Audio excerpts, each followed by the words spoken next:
Comey in the appointment of special counsel Robert Mueller. We now know that time included the FBI deciding to open a counterintelligence investigation into Donald Trump himself to determine whether the President of the United States was secretly working on behalf of Russia. Quote, the decision to investigate Mr. Trump himself was an aggressive move by FBI officials who were confronting the chaotic aftermath of the firing of Mr. Comey and enduring the president's verbal assaults on the Russia investigation as a witch hunt. Quote, a vigorous debate was taking shape among some former law enforcement officials outside the case over whether FBI investigators overreacted in opening the counterintelligence inquiry during a tumultuous period at the Justice Department. Joining us now is Frank Figliuzzi, NBC contributor, national security contributor, and a former assistant director of the FBI's counterintelligence department. Frank, thanks so much for being here. Thank you, Joy.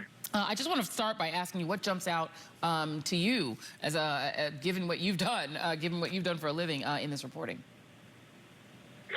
So there's a couple of takeaways here. I think it's important to talk about what this reporting says and what it doesn't say. What it says, if accurate, is that the impetus of the special counsel inquiry, or what turned into the special counsel inquiry, was not necessarily just figuring out the degree to which the Russians influenced the campaign, but rather now we're faced with kind of a worst-case scenario that we've all been talking about, which is the possibility that the president had somehow been co-opted and was in the pocket of the Russians. So let's understand what that means. It means that the FBI had, at a minimum, a threshold to open a preliminary inquiry, which we call reasonable suspicion as a threshold. But it then went to a special counsel, which likely means it went to a full investigation. That threshold is specific and articulable facts that someone is or may be an agent of a foreign power. And that would not be done in a vacuum. That would have gone across the street to Department of Justice. It would have been approved. And then, of course, we know that the DOJ said, you know what, we need a special counsel inquiry. So now we're seeing what the real origin of this was. Now, here's what it doesn't say, Joy. It doesn't say that they proved it. It doesn't say that that aspect of the case is still running. And we don't know whether it was a PI, preliminary inquiry, or a full.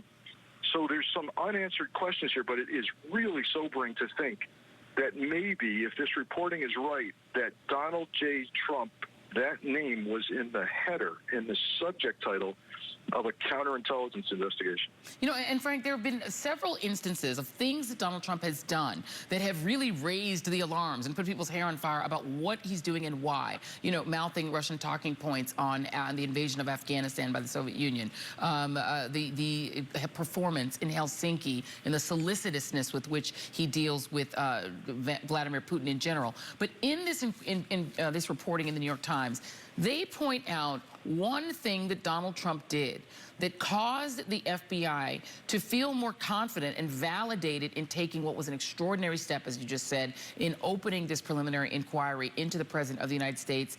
And that was the visit by Russian officials who were let into the Oval Office shortly after the firing of Mr. Comey, in which Donald Trump, there's a picture of it right there, where the report, where there were not Americans in the room, I guess, that were monitoring what was being said, in which he supposedly told these men from the Soviet Union, or from Russia, I just fired the head of the FBI. He was crazy, a real nut job, according to a document summarizing the meeting. I faced great pressure because of Russia. That's taken off. What do you make of that? Does that make you rethink that Oval Office meeting? Well, I keep pointing out, and this is a mantra that I know you've heard me repeat, which is that there's so much more to this iceberg that we're not seeing. And I want the American people to know, because they're going to hear inevitably from the White House that this is all part of a deep state. This is all part of an FBI that was out of control. But I want American people to understand that the FBI is privy to all kinds of intelligence, highly classified intelligence, and that if you're going to open a case, as the New York Times reports, on the President of the United States, you are going to have more than just unstable behavior and public behavior. You are going to have something that gives you at least a reasonable suspicion, if not specific and articulable facts. What does that mean without getting into actual classified? It means they've got intercepted communications. It means they're privy to how these Russians were talking about the president or to the president.